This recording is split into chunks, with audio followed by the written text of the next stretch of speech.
तो अब नया टॉपिक पढ़ते हैं, ग्रेविटेशन। ठीक है, तो उसमें सबसे पहले जो सोलर सिस्टम और यूनिवर्स के बारे में जो कुछ थ्योरीज आई थी सबसे पहले उनको डिस्कस करेंगे। ठीक है, तो जो सबसे पहले थ्योरी दी थी वो दी थी पेटोलमी ने। ठीक है, कब दी थी? ये दी थी आपको 1 AD के आसपास।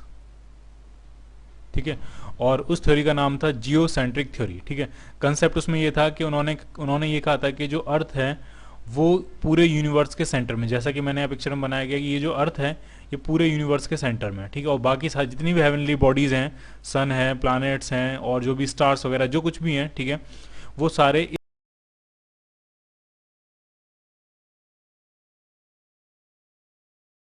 ठीक है, तो आपको लिख लेना है जो फर्स्ट थ्योरी आई थी वो आई थी आपकी जियोसेंट्रिक थ्योरी। ठीक है, ठीक है, जियोसेंट्रिक थ्योरी। और कंसेप्ट उसमें इतना था कि जो अर्थ को क्या माना था, सेंटर ऑफ द यूनिवर्स। ठीक है, अर्थ कहा था कि अर्थ स्टेशनरी है, फिक्स्ड है, और कहाँ फिक्स्ड है? वो यूनिवर्स के सेंटर में। ठीक है, and all the heavenly bodies like sun, stars, planets, moon et cetera are moving around the sun, sorry around the earth which is stationary and was taken as the centre of universe. ठीक है, अर्थ को क्या माना है? Stationery और centre of universe. ठीक है, और ये जो थ्योरी दी थी, फर्स्ट थ्योरी ये दी थी पेटोलमी ने। कब दी थी? 1 AD।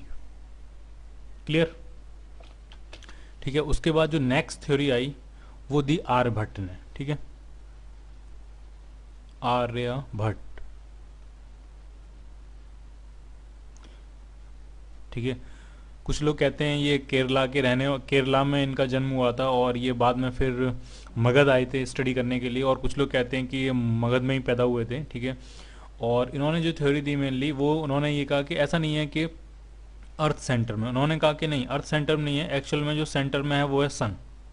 ठीक है, और बाकी जो प्लैनेट्स हैं वो सन के अबाउट रिवॉल्व कर रहे हैं। ठीक है, तो ठीक है, तो ये जो थ्योरी दी थी उन्होंने, वो दी थी अराउंड 500 AD के आसपास, यानी प्टोलमी से 500 साल बाद। क्लियर?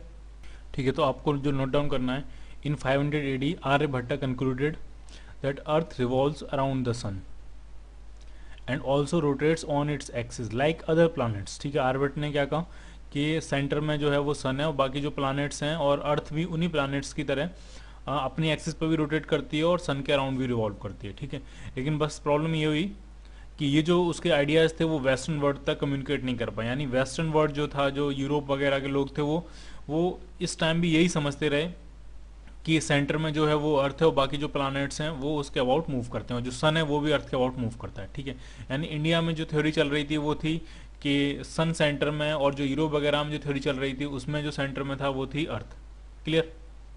उसके बाद क्या हुआ, अराउंड 1500 के आसपास, 1550 के आसपास, यानी आर्यभट्ट से लगभग 1000 साल के बाद। ठीक है, आर्यभट्ट 500 AD के आसपास हुए थे, और ये जो मैं बताने जा रहा हूँ ये 1550 AD के आसपास है। ठीक है, तो उस लगभग 1000 साल बाद कॉपरनिकस।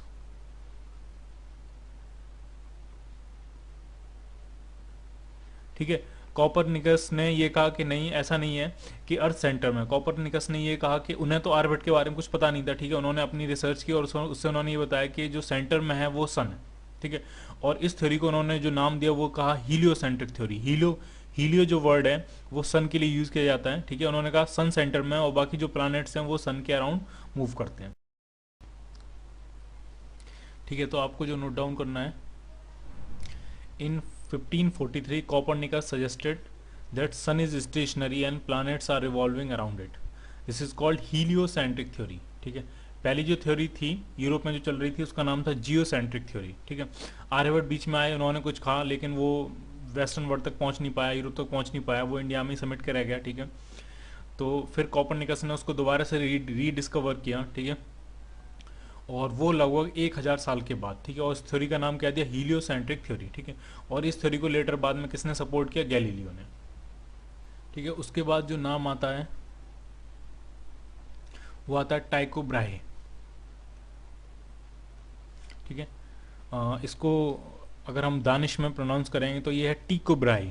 ठीक है, टीको ब्राहे। ठीक है, वो कब से कब तक हुए थे? वो हुए थे अराउंड 1546 से लेकर 1601 तक, ठीक है।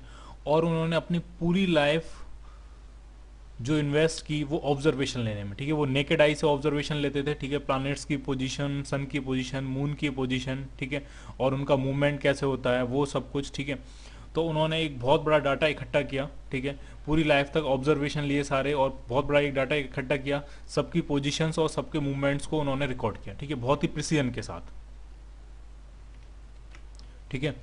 तो टाइको ब्राहे जो हुए थे 1546 से 1601 में, ठीक है, और he spend whole his life in recording the observations of planets and sun, moon etcetera with the naked eye, ठीक है। और उन्होंने जो प्रिसाइज डाटा इकट्ठा किया, उसी डाटा को एनालाइज किया था उनके असिस्टेंट जॉन कैपलर ने, ठीक है। और उसी डाटा को एनालाइज करके जॉन कैपलर ने प्लानिटरी मोशन के 3 बेसिक लॉज फॉर्मुलेट किए, ठीक है। और सबसे पहले हम ग्रेविटेशन के सबसे पहले चैप्टर में हम यही पढ़ेंगे कि वो 3 बेसिक लॉ जो थे वो क्या थे, ठीक है। उससे पहले एक इंटरेस्टिंग चीज़ देखते हैं। अगर आप टाइको ब्राहे का नाम डालोगे गूगल में और फोटो सर्च करोगे तो कुछ फोटोज ऐसे भी आएंगी, ठीक है। तो बेसिकली ये है क्या, ये फोटो क्या बताती है वो आपको ढंग से समझना है, ठीक है। उनकी एक बार फाइट हुई थी अपने कजिन से, ठीक है, और उस फाइट में उन्होंने अपनी नोज जो थी वो लॉस कर दी थी, ठीक है। तलवार बाजी हुई थी बेसिकली, ठीक है। फिर टाइको ब्राहे ने क्या किया कि उन्होंने अपने लिए कॉपर की एक मेटल की नोज, मतलब एक एक्स्ट्रा नोज बनवाई, और वो फिर उसको ग्लू अपने नाक पे यहाँ पे ग्लू फिट करके रखते थे, ठीक है। तो अभी तक हमने ये देखा कि टाइको ब्राहे ने ऑब्जर्वेशन से जो डाटा इकट्ठा किया था, उसी डाटा को एनालाइज करके, उसी डाटा को प्रोसेस करके जॉन कैपलर ने, जो उनका असिस्टेंट था जॉन कैपलर ने, प्लानिटरी मोशन के 3 लॉज फॉर्मुलेट किए, ठीक है। और इन्हीं लॉज को यूज़ करके न्यूटन ने जो ग्रेविटेशन का लॉ था वो प्रपोज किया, ठीक है। तो वो कौन कौन से 3 लॉज हैं प्लानिटरी मोशन के? कैपलर के जो 3 लॉज हैं, Kepler's first law, कैपलर second law, कैपलर third law, ठीक है, ऑफ प्लानिटरी मोशन, ठीक है। तो सबसे पहले वो डिस्कस करेंगे यहाँ पे, ठीक है। जो फर्स्ट लॉ था, वो फर्स्ट लॉ ये है कि the orbit of every planet is an ellipse, ठीक है। जो प्लानट मूव कर रहे हैं सन के अराउंड, ठीक है, तो उनका जो ऑर्बिट होता है वो इलिप्टिकल ऑर्बिट होता है, इलिप्स में वो मूव करते हैं, with the sun at one of the 2 foci, ठीक है। अगर आप इलिप्स बनाओगे तो इलिप्स के 2 फोकस होते हैं, ढंग से समझना आपको। अगर जैसे मैं इलिप्स बनाऊँ, मान लिया मैंने ये इलिप्स बनाया, ठीक है, तो हर इलिप्स के 2 फोकस होते हैं, ठीक है। एक सेंटर होता है, 2 फोकस होते हैं। ये इलिप्स का सेंटर होगा यहाँ पे कहीं, एक फोकस यहाँ पे होता है और एक फोकस यहाँ पे होता है, ठीक है। तो वो ये कह रहे हैं जो प्लानट मूव करता है वो इलिप्टिकल ऑर्बिट में मूव करता है, ठीक है। और उस इलिप्स के किन्हीं 2 फोकस में से किसी एक फोकस पे सन होगा। मान लिया अगर मैं इस पे सन बनाऊँ तो ये मान लिया क्या है, इस फोकस पे क्या है, ये सन, ठीक है। और प्लानट कहीं यहाँ पे ये मूव कर रहा है, ठीक है। तो फर्स्ट जो लॉ है केपलर का, वो है कि the orbit of every planet is an ellipse, ठीक है। प्लानट का जो ऑर्बिट होता है वो क्या होता है, ellipse, having sun at one of its focus, ठीक है, having sun at one of its focus. Clear? थोड़ा सा और इलिप्स के बारे में पढ़ लेते हैं, ठीक है। ये जो एक्सिस होती है, दोनों फोकस को ज्वाइन करती हुई ये जो लाइन होती है, ठीक है, दोनों फोकस और सेंटर को ज्वाइन करती हुई लाइन होती है, इसको कहते हैं मेजर एक्सिस। और ये जो एक्सिस होती है इसको कहते हैं हम माइनर एक्सिस, ठीक है। ये वाली जो लाइन है इसको कहते हैं मेजर एक्सिस, ये क्या है आपकी माइनर एक्सिस, ठीक है। एक फोकस ये है, एक फोकस ये है, ठीक है। एक फोकस पे किसी एक पे सन है, ठीक है। प्लानट मूव कर रहा होता है, तो वो जो पॉइंट जो फोकस के सबसे ज़्यादा पास होता है, ठीक है, जब प्लानट यहाँ पहुँचेगा, ठीक है, दूसरे कलर से रिप्रेजेंट करते हैं, जब प्लानट यहाँ पहुँचेगा तब वो अपने इस सन से सबसे ज़्यादा करीब होगा, ठीक है। तो ये जो पॉइंट होता है इसको हम कहते हैं पेरिहीलियन,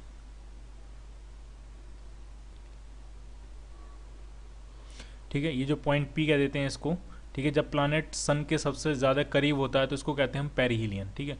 और ये जो पॉइंट है जब प्लानट सन से सबसे ज़्यादा दूर होता है इसको कहते हैं एपहीलियन, एपहीलियन, ठीक है। जो नियरेस्ट पॉइंट होता है वो पॉइंट है पेरिहीलियन, और जो फारदेस्ट पॉइंट है वो है आपका एपीहीलियन। क्लियर? और ये जो एक्सिस है ये है आपकी मेजर एक्सिस, ये है माइनर एक्सिस, ठीक है।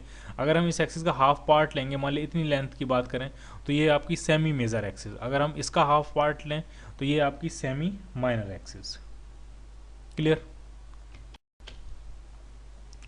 जो सेकंड लॉ है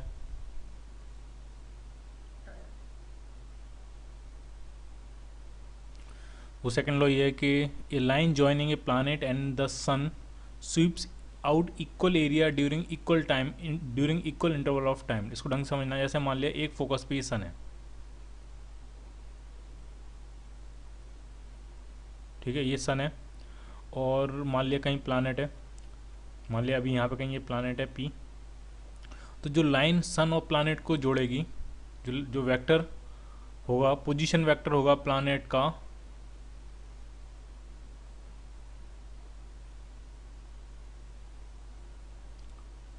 ये मान लिया पोजीशन वेक्टर है प्लानट का,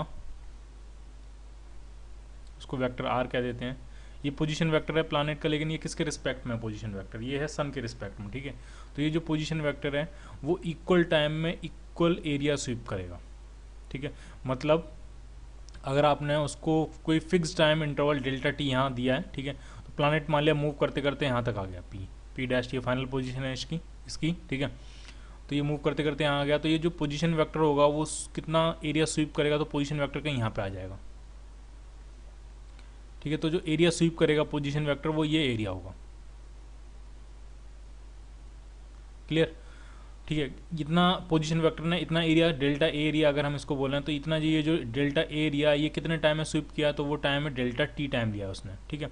तो अगर मान लिया कुछ देर बाद प्लानट यहाँ पहुँच जाएगा, कहीं मान लिया यहाँ पे है ये प्लानट पी, ठीक है, और ये मूव कर रहा है आगे की तरफ, ठीक है, और अगर आपने फिर से इसको कितना टाइम दिया, डेल्टा टी टाइम दिया, तो देखते हैं इसका पोजीशन वेक्टर कहाँ पहुँचेगा। तो इसका जो पोजीशन वेक्टर होगा, अभी मान लिया ये यहाँ पे है, ठीक है, और थोड़ी देर बाद इसका जो पोजीशन वेक्टर है वो कहीं यहाँ पहुँच गया होगा, ठीक है, उतने ही सेम टाइम डेल्टा टी में, ठीक है। ये पोजीशन वेक्टर है उसका आर, ठीक है, और आपने इसको डेल्टा टी टाइम दिया, तो प्लैनेट्स मूव करते करते यहाँ पहुँच जाएगा। तो ये पोजीशन वेक्टर ने कितना एरिया स्वीप किया होगा, तो ये जो एरिया ये पोजीशन वेक्टर ने स्वीप किया होगा, कितने टाइम में स्वीप किया ये एरिया, तो वो टाइम है डेल्टा टी, ठीक है। तो पॉइंट बस इतना है कि ये जो पोजीशन वेक्टर होता है, किसका पोजीशन वेक्टर होता है, प्लैनेट का, किसके रिस्पेक्ट में, सन के रिस्पेक्ट में, ठीक है। ये इक्वल टाइम में इक्वल एरिया स्वीप करता है, ठीक है। आप डेल्टा टी टाइम उसको यहाँ दो, डेल्टा टी टाइम यहाँ प्रोवाइड करो, डेल्टा टी टाइम यहाँ प्रोवाइड करो, जो एरिया स्वीप कर रहा होगा पोजीशन वेक्टर वो हर जगह सेम होगा, ठीक है। इससे आप ये अंदाज़ा लगा सकते हो कि जब प्लैनेट पास होगा, सन के पास होगा, तो वो तेज़ी से मूव कर रहा होगा, क्योंकि टाइम इक्वल टाइम में इक्वल एरिया स्वीप करना है, ठीक है। तो यहाँ पे पोजीशन वेक्टर की लेंथ कम है तो उसको ज़्यादा घूमना पड़ेगा, क्योंकि एरिया जो होना चाहिए वो क्या होना चाहिए, सेम, ठीक है। और जब जब जब जब आपका प्लैनेट सन से दूर होगा, मान लिया यहाँ पे प्लैनेट है ये, ठीक है, तो यहाँ पे पोजीशन वेक्टर की लेंथ काफ़ी ज़्यादा है। तो यहाँ पे जो पोजीशन वेक्टर की लेंथ है, ये जो लेंथ है ये काफ़ी ज़्यादा है, तो जो प्लैनेट का यहाँ पे मूवमेंट होगा वो काफ़ी स्लो होगा, ठीक है, क्योंकि उसको इक्वल टाइम में क्या स्वीप करना है, इक्वल एरिया स्वीप करना है, क्लियर। तो सेकंड केपलर सेकंड लॉ आपको ध्यान रखना है, line joining planet and the sun, या फिर ऐसा कह सकते हो position vector of planet with respect to sun sweeps out equal area during equal intervals of time, clear. जो थर्ड लॉ है, थर्ड लॉ ये कहता है the square of the orbital period of a planet, ठीक है। जो यहाँ से यहाँ तक जो टाइम पीरियड होगा एक ऑर्बिट को कंप्लीट करने में, एक बार सन के अबाउट रिवॉल्व करने में जो प्लैनेट टाइम लेगा, ठीक है, उसको हम कहते हैं ऑर्बिटल पीरियड, ठीक है।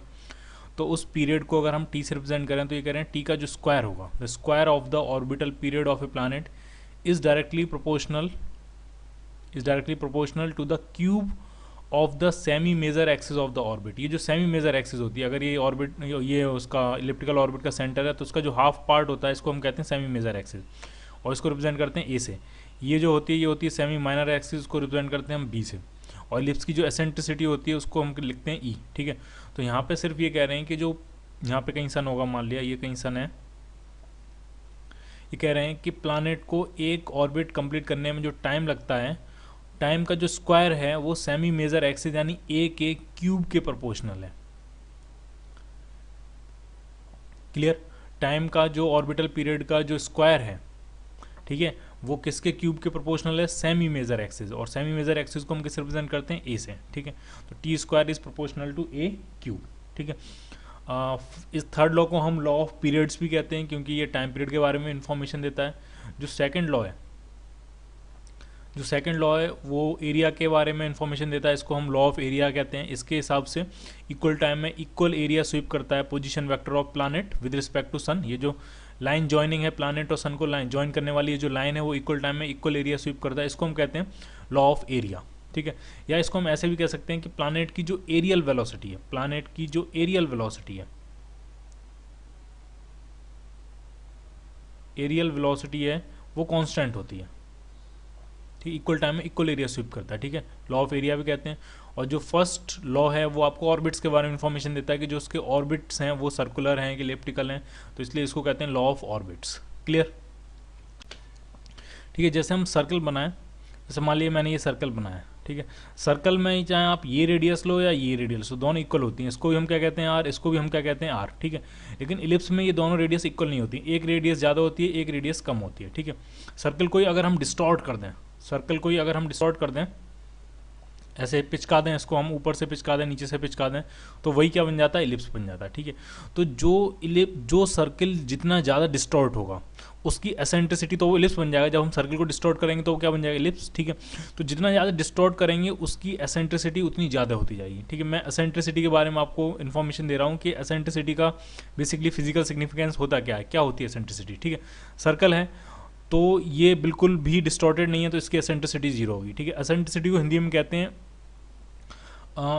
मतलब अगर आप देखोगे ना डिक्शनरी में कि एसेंट्रिक का मतलब क्या होता है, तो एसेंट्रिक होता है झक्की, ठीक है। जो सन की होता है उसको हम एसेंट्रिक कहते हैं, ठीक है। कोई सन की है तो उसको आप कह सकते हो कि ये एसेंट्रिक है, ठीक है।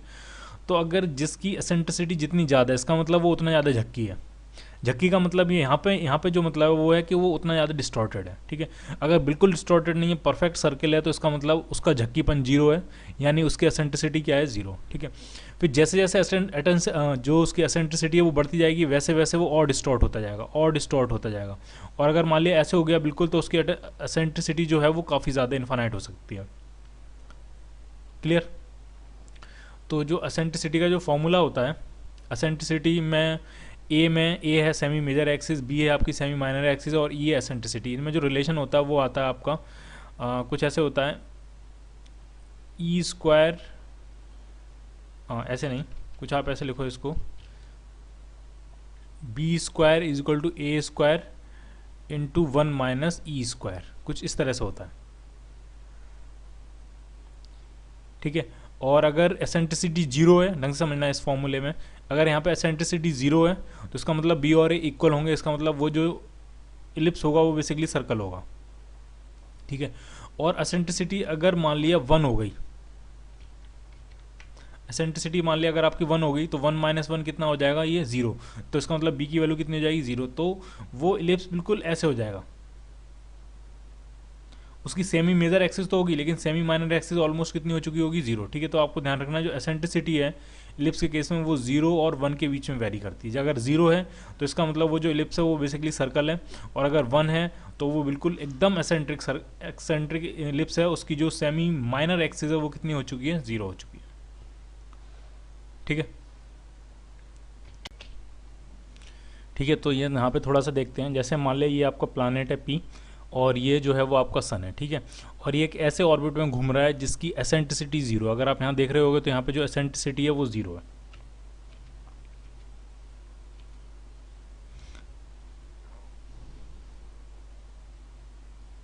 ठीक है। यहाँ पे जो एसेंट्रिसिटी लिखी है वो कितनी लिखी है, 0, इसका मतलब ये परफेक्ट सर्कल है, ठीक है।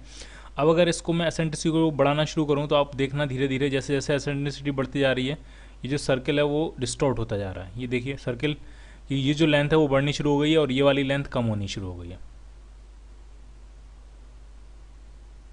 ठीक है। सेमी मेजर एक्सिस है उसकी लेंथ बढ़नी शुरू हो गई है और सेमी माइनर एक्सिस की लेंथ कम होनी शुरू हो गई है जैसे जैसे एसेंट्रिसिटी इंक्रीज होती जा रही है। क्लियर। तो अब ये इलिप्स बन चुका है, ठीक है। ये इसकी सेमी मेजर एक्सिस है और ये क्या इसकी सेमी माइनर एक्सिस है, ठीक है। अब जरा स्पीड देखते हैं। हमने क्या पढ़ा था कि सेकंड लॉ में जो हमने पढ़ा था वो ये था कि इक्वल टाइम में इक्वल एरिया स्वीप करता है, ठीक है। और उससे हमने ये निकाला था, ठीक है, मैं इसको थोड़ा एसेंट्रिक कर देता हूँ, ठीक है, काफ़ी इतना, ठीक है। तो उससे मैंने ये निकाला था कि ये जो फार्देस्ट पॉइंट होता है इसको हम कहते हैं एपीहीलियन, और जो नियरेस्ट पॉइंट होता है उसको हम कहते हैं पेरीहीलियन, ठीक है। और अगर इक्वल टाइम में इक्वल एरिया स्वीप करना है तो जब प्लानेट सन से दूर होगा तब वो धीमे धीमे मूव कर रहा होगा, और जब प्लानट सन के पास पहुंचेगा तो वो तेजी से मूव करेगा, ताकि वो इक्वल टाइम में क्या स्वीप कर सके, इक्वल एरिया। ठीक है, तो यहाँ पे वो करके देखते हैं। जैसे ही मैं स्टार्ट का बटन दबाऊंगा ये प्लानट मूव करना शुरू करेगा। ठीक है, और आप इसकी स्पीड देखना। ठीक है, जब ये दूर होगा तो ये धीमे मूव कर रहा होगा, जैसे ये पास पहुंचेगा ये स्पीड अप हो जाएगा। ठीक है, अभी स्लोली मूव कर रहा है, इक्वल टाइम में इक्वल एरिया स्वीप करना। अब इसकी स्पीड बढ़नी शुरू होगी, देखो तेजी से निकला अभी यहाँ से, और फिर ये जैसे जैसे दूर होता जाएगा इसकी स्पीड कम होती जाएगी। ठीक है, यहाँ पे स्पीड सबसे कम थी। ठीक है, और फिर स्पीड फिर से बढ़नी शुरू हो गई है, इंक्रीज होती जा रही है, होती जा रही है, होती जा रही है। और जब ये पेरीहिलियन क्रॉस करेगा, यानी इस पॉइंट को जब ये क्रॉस कर रहा होगा, ठीक है, तब इसकी स्पीड सबसे ज़्यादा होगी। और जब ये एपीहिलियन क्रॉस करेगा तब इसकी स्पीड सबसे कम होगी। ठीक है, इस पॉइंट पे स्पीड मिनिमम होती है और इस पॉइंट पे स्पीड मैक्सिमम होती है। क्लियर? ठीक है, तो अब ये देखते हैं ये जो ग्राफ हैं वो किसके ग्राफ हैं। ठीक है, तो आपको ढंग से समझना है। ये जो रेड है ये काइनेटिक एनर्जी का ग्राफ है। ठीक है, ये रेड है ये काइनेटिक एनर्जी का ग्राफ है। ये जो ब्लू है ये है आपकी पोटेंशियल एनर्जी का ग्राफ, और ये टोटल एनर्जी का ग्राफ है। ठीक है, तो इसको ढंग से देखना। अब ये डॉट यहाँ पे मूव कर रहा है, अगर आपको दिख पा रहा हो ये डॉट यहाँ पे मूव कर रहा है, यानी जो काइनेटिक एनर्जी है वो बढ़ती जा रही है। बढ़नी भी चाहिए, क्योंकि ये जो है वो पेरीहिलियन की तरफ मूव कर रहा है। ठीक है, देखते जाओ ये बढ़ती जा रही है काइनेटिक एनर्जी। जब ये पेरीहिलियन पहुंचेगा तब वो मैक्सिमम थी। ये जो डॉट था, ये डॉट अभी इस पॉइंट पे था, इस पॉइंट पे कब था, जब ये प्लैनेट कहाँ था, पेरीहिलियन पे। ठीक है, और जब ये एपीहिलियन पे पहुंचेगा तब काइनेटिक एनर्जी क्या होगी, आपकी मिनिमम होगी, मिनिमम काइनेटिक एनर्जी। ठीक है, फिर बढ़नी शुरू हो रही है काइनेटिक एनर्जी, और वो कहाँ मूव कर रहा है, पेरीहिलियन की तरफ मूव करना शुरू कर दिया है। जब आप उसको ढंग से देखना, जब ये पेरीहिलियन पे पहुंचेगा तब इसकी काइनेटिक एनर्जी क्या होगी, मैक्सिमम। सी, ठीक है, और ये है पोटेंशियल एनर्जी। ठीक है, तो पोटेंशियल एनर्जी में इन्वर्स है। ठीक है, जब प्लैनेट सबसे ज़्यादा दूर होगा तब पोटेंशियल एनर्जी उसकी मैक्सिमम होगी। अभी पोटेंशियल एनर्जी मैक्सिमम है। ठीक है, अब पोटेंशियल एनर्जी देखो डिक्रीज करना शुरू कर रही है। ठीक है, अगर आपको दिख पा रहा हो ये डॉट काफ़ी छोटा है यहाँ पे, ये पोटेंशियल एनर्जी डिक्रीज करती जा रही है, डिक्रीज करती जा रही है, और जब वो पेरीहिलियन पे पहुंचेगा तब पोटेंशियल एनर्जी मिनिमम होगी। ठीक है, और टोटल एनर्जी जो है वो पोटेंशियल और काइनेटिक का सम है, वो तो कांस्टेंट ही रहनी। ठीक है, टोटल एनर्जी क्या रहेगी, वो कांस्टेंट रहेगी। क्लियर? ठीक है, तो अभी तक हमने क्या क्या पढ़ा है, इलिप्स के बारे में थोड़ा और डिस्कस कर लेते हैं। हमने देखा ये जो होता है ये सेंटर होता है, और ये है आपकी सेमी मेजर एक्सिस, ये है आपकी सेमी माइनर एक्सिस। ठीक है, ये सेंटर मान लेते हैं, इसको हम ए से रिप्रेजेंट करते हैं, ये बी है आपकी। ठीक है, और दो फोकस होते हैं इलिप्स के, एक फोकस यहाँ पे होगा और एक फोकस यहाँ पे होगा। ढंग समझना है, ये जो फोकस की डिस्टेंस होती है सेंटर से, ये होती है ए इंटू ई के बराबर। ई एसेंट्रिसिटी है कितनी होती है तो वो हमें पता है। ई का जो फॉर्मूला होता है, ई आता है आपका under root of 1 minus b square over a square, या बी स्क्वायर को लिखें तो बी स्क्वायर हो जाएगा आपका a square into 1 minus e square. ठीक है, तो ये जो डिस्टेंस होती है फोकस, मान लिया यहाँ पे अगर आपका सन है, तो ये जो डिस्टेंस होती है सेंटर से वो ए इंटू ई के बराबर होती है। ये वाली डिस्टेंस भी कितनी होगी, ए इंटू ई के बराबर। क्लियर? ठीक है, तो जो जब जब प्लैनेट आपका पेरीहिलियन पे होता है तब सन और प्लैनेट के बीच में कितनी डिस्टेंस होती है, तो वो जो डिस्टेंस होती है, तो ये टोटल डिस्टेंस कितनी ए, ये डिस्टेंस कितनी ए, तो वो डिस्टेंस हो जाएगी ए माइनस ए। ठीक है, तो जो मिनिमम डिस्टेंस है, minimum position vector, minimum distance है प्लैनेट और सन के बीच में, तो वो हो जाएगी ए माइनस ए। ठीक है, और जो मैक्सिमम डिस्टेंस है प्लैनेट और सन के बीच में, तो वो तब होगी जब प्लैनेट एपीहिलियन पे होगा, यहाँ पे होगा प्लैनेट। ठीक है, तो वो डिस्टेंस कितनी है, तो ये डिस्टेंस है आपकी ए, और ये डिस्टेंस है ए, तो टोटल डिस्टेंस कितनी हो जाएगी, ए प्लस ए। ठीक है, तो ये आपको ध्यान रखना है कि जो मिनिमम डिस्टेंस होती है प्लैनेट और सन के बीच में वो ए माइनस ए ही होती है, और जो मैक्सिमम डिस्टेंस होती है वो ए प्लस ए ही होती है। ठीक है, ई क्या है, उसकी एसेंट्रिसिटी। दो चीज़ें और देखनी है आपको। ये जब प्लैनेट जो होता है वो एपीहिलियन पे होता है, मैक्सिमम डिस्टेंस होती है, तो उस टाइम प्लैनेट की जो स्पीड होती है वो मिनिमम होती है, जो वेलोसिटी होती है वो क्या होती है, मिनिमम। ठीक है, और जब प्लैनेट पेरीहिलियन पे होता है, सन के सबसे ज़्यादा पास होता है, तब जो स्पीड होती है वो मैक्सिमम होती है। तो जो स्पीड होती है वो क्या होती है, मैक्सिमम। ठीक है, तो मिनिमम स्पीड कहाँ है, एपीहिलियन पे, मैक्सिमम स्पीड कहाँ है, पेरीहिलियन पे। ठीक है, मैक्सिमम डिस्टेंस कितनी होती है तो वो है ए प्लस ए, और मिनिमम डिस्टेंस कितनी होती है तो वो होती है ए माइनस ए। ठीक है।